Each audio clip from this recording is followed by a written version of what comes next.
हम सब गर्दभ पर विराजमान दिगंबरा, हाथ में झाड़ू और कलश धारण करने वाली, सूप से अलंकृत मस्तक वाली भगवती शीतला की वंदना करते हैं।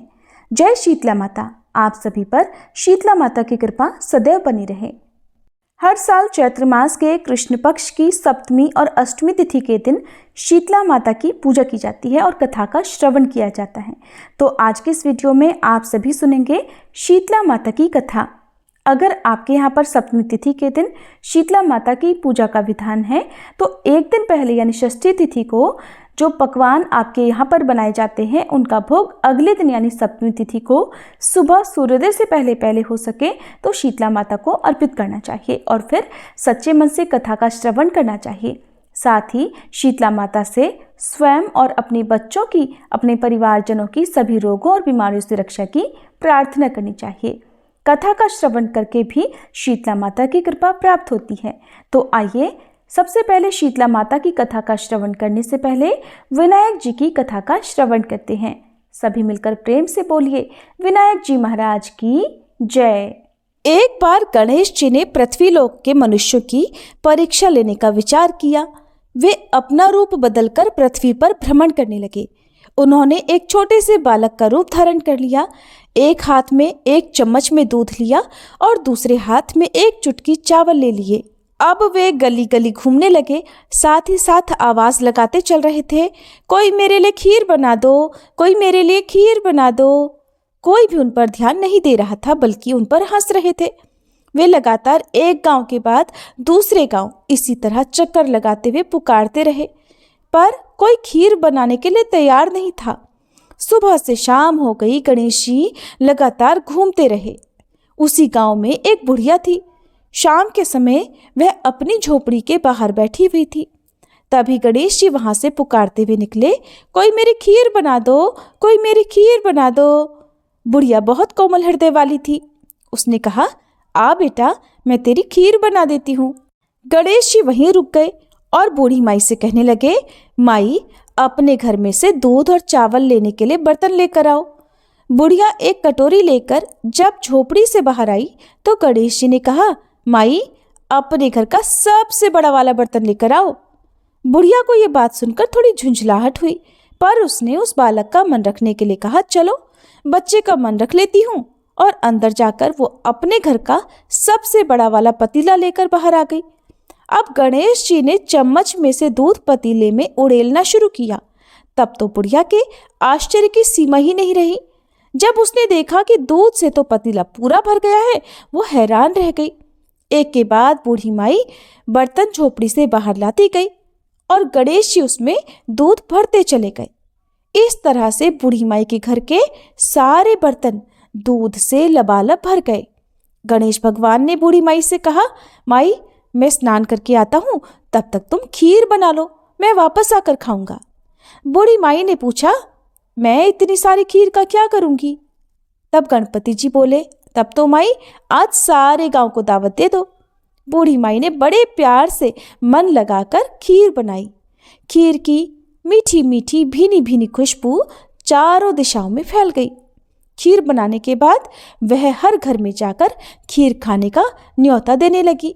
बूढ़ी माई के न्योते की बात सुनकर गांव के सभी लोग उस पर हंस रहे थे। बूढ़ी माई के घर में तो खाने को दाना नहीं और ये सारे गांव को खीर खाने की दावत दे रही है। लेकिन गांव के लोगों को कौतूहल हुआ और खीर की खुशबू से लोग खींचे चले आए। लो, देखते ही देखते सारा गांव बूढ़ी माई के घर में इकट्ठा हो गया। बूढ़ी माई की एक बहू भी थी। जब बूढ़ी माई की बहू को दावत की बात पता चली तब वो सबसे पहले वहां पहुंच गई। उसने खीर से भरे पतीलों को जब देखा तो उसके मुंह में पानी आ गया। उसे बड़ी जोर से भूख लगी हुई थी। उसने एक कटोरी में खीर निकाली और दरवाजे के पीछे बैठकर खाने की तैयारी करने लगी। इसी बीच एक छींटा गिर गया और गणपति जी को भोग लग गया, जिससे वो प्रसन्न हो गए। अब तो पूरे गांव को खाने की दावत देकर बूढ़ी माई वापस अपने घर आई तो उसने देखा बालक भी वापस आ गया था। बूढ़ी माई ने उस बालक से कहा, चल बेटा, खीर तैयार है, भोग लगा लो। गणपति जी बोले, माई, भोग तो लग चुका है, मेरा पेट भी पूरी तरह से भर गया है, मैं तो तृप्त हो गया हूँ, अब तू खा। अपने परिवार और गांव वालों को खिला। बूढ़ी माई ने कहा, ये तो बहुत ज्यादा है, सबका पेट भर जाएगा, इसके बाद भी ये बच जाएगी। उस बची खीर का मैं क्या करूंगी? तब गणेश जी बोले, जो खीर बचे उस खीर को रात में अपने घर के चारों कोनों में रख देना। बूढ़ी माई ने ऐसा ही किया।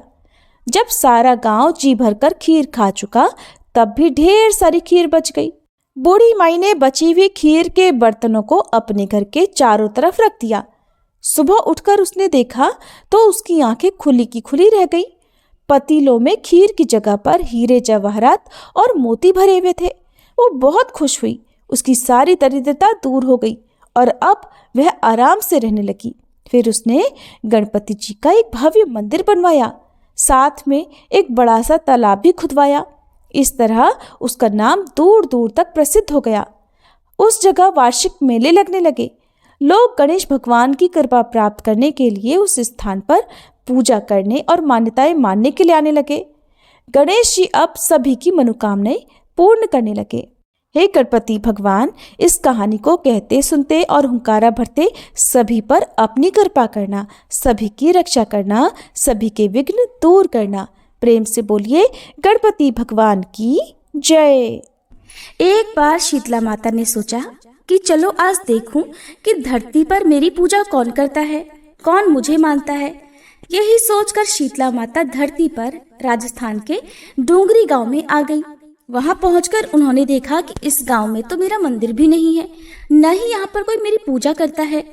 शीतला माता वेश बदलकर गांव की गलियों में घूम रही थी। तभी एक घर के ऊपर से किसी ने चावल का उबला पानी यानी मांड नीचे फेंक दिया।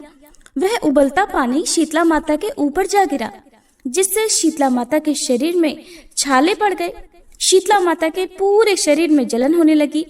अब शीतला माता, जो कि बूढ़ी औरत का वेश बनाए हुए थी, पूरे गांव में इधर उधर भाग भाग कर चिल्लाने लगी, अरे मैं जल गई, मेरा शरीर तप रहा है, जल रहा है, कोई मेरी मदद करो, कोई मुझे बचाओ।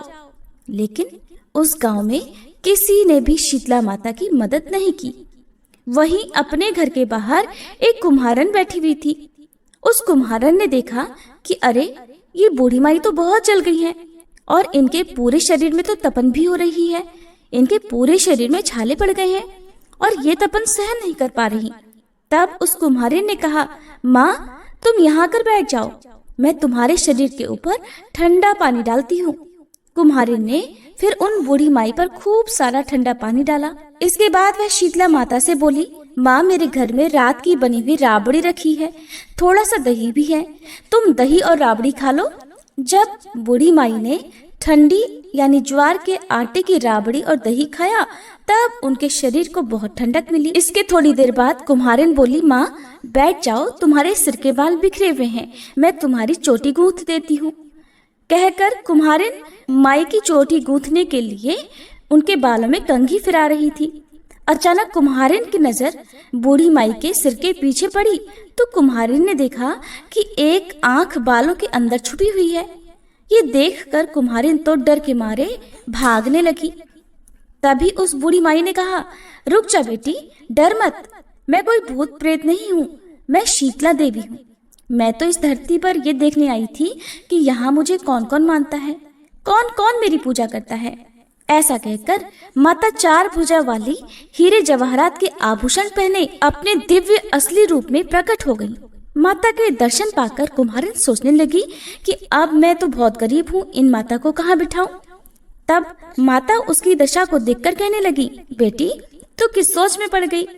तब उस कुम्हारिन ने हाथ जोड़कर आंखों से आंसू बहाते हुए कहा, माँ मेरे घर में तो चारों तरफ दरिद्रता बिखरी हुई है, बिठाने तक के लिए कोई चीज नहीं, मैं आपको भला कहाँ बिठाऊं। मेरे घर में ना तो चौकी है ना बैठने का आसन, माँ बताओ मैं आपको कहाँ बिठाऊं। तब शीतला माता कुम्हारिन के मन की दशा समझ गई और प्रसन्न होकर उस कुम्हारिन के घर पर खड़े हुए गधे पर बैठकर एक हाथ में झाड़ू दूसरे हाथ में डलिया लेकर उन्होंने उस कुम्हारिन के घर की दरिद्रता को झाड़कर डलिया में भरकर फेंक दिया और फिर कुम्हारिन से कहा, बेटी मैं तेरी सच्ची भक्ति से प्रसन्न हूँ, अब तुझे जो कुछ भी चाहिए वो वरदान तो मुझसे मांग ले। ये सुनकर वह कुम्हारिन हाथ जोड़कर बोली, माता मेरी इच्छा है कि अब आप इसी डुंगरी गांव में स्थापित होकर यहीं रहिए और जिस प्रकार आपने मेरे घर की दरिद्रता को अपनी झाड़ू से साफ करके दूर किया, ऐसे ही आपकी जो भी होली के बाद की सप्तमी को भक्ति भाव से पूजा करके आपको ठंडा जल, दही और बासी ठंडा भोजन चढ़ाए, उसके घर की दरिद्रता को साफ करना और आपकी पूजा करने वाली नर जाति का अखंड सुहाग रखना, उनकी गोद हमेशा भरी रखना। साथ ही जो पुरुष शीतला सप्तमी को नाई के यहाँ बाल ना कटवाए, धोबी को कपड़े धुलने ना दे और पुरुष भी आप पर ठंडा जल चढ़ाकर नारियल पुष्प अर्पित करके परिवार सहित ठंडा बासी भोजन करे, उसके काम धंधे व्यापार में कभी दरिद्रता ना आए। कुम्हारिन की बात सुनकर शीतला माता बोली, तथास्तु बेटी, जो तूने वरदान मांगे मैं वो सब तुझे देती हूँ। और बेटी, मैं तुझे आशीर्वाद भी देती हूँ कि मेरी पूजा का मुख्य अधिकार अब इस धरती पर सिर्फ कुम्हार जाति का ही होगा। तभी से उस दिन से डुंगरी गांव में शीतला माता स्थापित हो गई और उस गांव का नाम हो गया शील की डुंगरी। शील की डुंगरी में शीतला माता का मुख्य मंदिर है और शीतला सप्तमी पर वहां पर बहुत बड़ा मेला लगता है। और शीतला माता की इस कथा को जो भी सच्चे मन से और शीतला माता का ध्यान करके पढ़ता अथवा सुनता है, शीतला माता की कृपा से उनके घर की सभी दरिद्रता का नाश हो जाता है और उनकी सारी मनोकामनाएं भी पूर्ण हो जाती हैं। प्रेम से बोलिए शीतला माता की जय। प्रिय श्रोताओ, अब सुनिए शीतला माता की एक और कहानी। एक बार एक राजा के इकलौते पुत्र को शीतला निकली। उसी के राज्य में एक काछी पुत्र को भी शीतला निकली हुई थी। काछी परिवार बहुत गरीब था, लेकिन वह माँ भगवती की पूजा नियमित रूप से करते थे। वह धार्मिक दृष्टि से जरूरी समझे जाने वाले सभी नियमों को बीमारी के दौरान भी भली भांति निभाता रहा।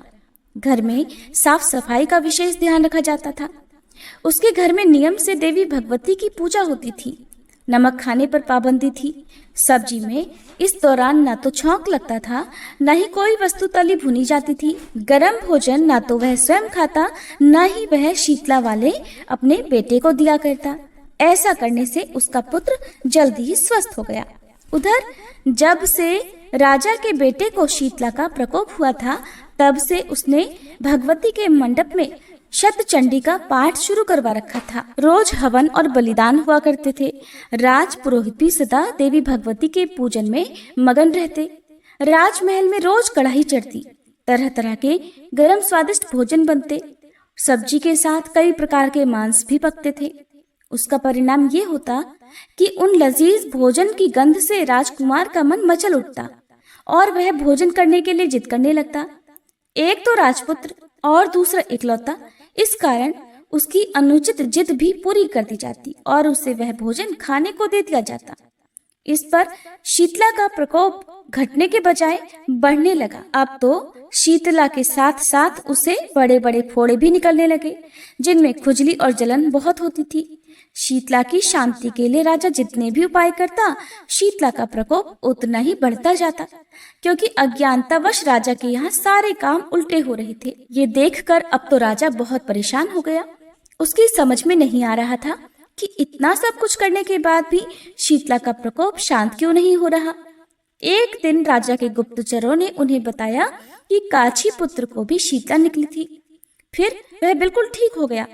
ये जानकर राजा सोच में पड़ गया कि मैं तो शीतला माता की इतनी सेवा कर रहा हूँ, पूजा अनुष्ठान में कोई कमी नहीं हो रही, लेकिन मेरा पुत्र अधिक रोगी होता जा रहा है, जबकि काछी पुत्र बिना सेवा पूजा के ठीक हो गया। पलंग पर लेटा हुआ राजा यही सब सोच रहा था कि सोचते सोचते उसे नींद आ गई।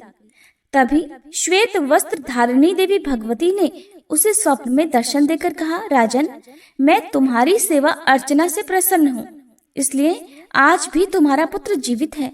लेकिन इसके ठीक न होने के कारण ये है कि तुमने शीतला के समय पालन करने योग्य नियमों का उल्लंघन किया है। तुम्हें ऐसी हालत में नमक का प्रयोग बंद करना चाहिए। नमक से रोगी के फोड़ों में खुजली होती है। घर की सब्जियों में छौंक नहीं लगाना चाहिए, क्योंकि इसकी गंध से रोगी का मन उन वस्तुओं को खाने के लिए ललचाता है। रोगी का किसी के पास आना जाना मना है, क्योंकि यह रोग औरों को भी होने का भय रहता है। इसलिए इन नियमों का पालन कर, तेरा पुत्र अवश्य ही ठीक हो जाएगा। फिर सारा विधान समझाकर देवी अंतर्ध्यान हो गई। प्रातःकाल उठते ही राजा ने देवी की आज्ञा अनुसार सभी कार्यों की व्यवस्था कर दी, जिससे राजकुमार की सेहत पर अनुकूल प्रभाव पड़ा और वह जल्दी ही स्वस्थ हो गया। और अब तो राजा बहुत प्रसन्न हो गया। फिर उसने अपने पूरे राज्य में घोषणा करवा दी कि हर कोई शीतला माता की पूजा किया करेगा। प्रिय श्रोताओं, आज के दिन शीतला माता के अलावा भगवान श्री कृष्ण और उनकी माता देवकी का भी विधि विधान से पूजन करना चाहिए। मध्यकाल में सात्विक भोजन का भोग उन्हें लगाना चाहिए। ऐसा करने से केवल पुण्य ही नहीं मिलता, बल्कि सारे दुख भी दूर हो जाते हैं। अब सुनिए शीतला माता की एक और कहानी। प्राचीन कथा के अनुसार एक बार एक बुढ़िया माई और उनकी 2 बहुओं ने शीतला माता का व्रत किया। उन सभी को अष्टमी तिथि को बासी भोजन खाना था, जिसके चलते ही उन्होंने सप्तमी तिथि को ही भोजन बनाकर रख लिया था। लेकिन दोनों बहुओं ने बासी भोजन नहीं करना था, क्योंकि उन्हें कुछ समय पहले ही संतान हुई थी। उन्हें लग रहा था कि कहीं ऐसा न हो कि वो बासी भोजन करें और बीमार पड़ जाएं। अगर ऐसा हुआ तो उनकी संतानें भी बीमार पड़ जाएंगी। तब दोनों बहुओं ने अष्टमी को बासी भोजन ग्रहण न करके अपनी सास के साथ माता की पूजा की। इसके बाद पशुओं के लिए बनाए गए भोजन के साथ ही अपने लिए भी ताजा भोजन बना लिया, फिर उसे ग्रहण भी कर लिया। और फिर जब उनकी सास ने उन्हें बासी भोजन करने के लिए कहा तो उन्होंने टाल दिया। ये देखकर माता क्रोधित हो गई। अचानक ही उनके नवजातों की मृत्यु हो गई। जब ये बात सास को पता चली तो उसने अपनी बहुओं को घर से निकाल दिया और दोनों अपने बच्चों के शवों को लिए रास्ते पर चली जा रही थी। तभी वे एक बरगद के पेड़ के नीचे आराम करने के लिए रुक गईं। यहाँ पर 2 बहनें थीं, जिनका नाम ओरी और शीतला था। ये सिर में पड़ी जुओं से बहुत परेशान थी। बहुओं को उनकी हालत देखकर उन पर दया आ गई। उन्होंने उनकी मदद करना चाहा और उन बहनों के सिर से जुएं निकाल दी, जिससे उन दोनों बहनों को सुकून मिला। तब उन दोनों बहनों ने बहुओं को आशीर्वाद दिया कि तुम्हारी गोद हरी हो जाए। ये सुनकर दोनों बहुएं बोली कि उनकी हरी गोद तो लुट गई है। तब उनमें से एक बहन, जिनका नाम शीतला था, दोनों बहुओं को डांट लगाई और कहने लगी कि पाप कर्म का दंड तो भुगतना ही पड़ता है।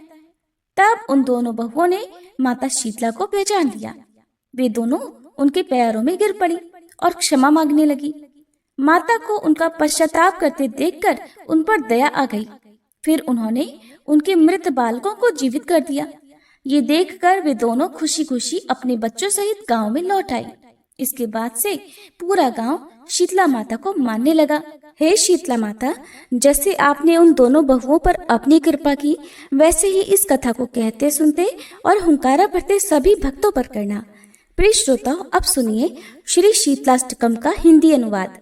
भगवान बोले, गर्दभ अर्थात गधे पर विराजमान दिगंबरा, हाथ में मार्जनी अर्थात झाड़ू और कलश धारण करने वाली, सूप से अलंकृत मस्तक वाली भगवती शीतला की मैं वंदना करता हूँ।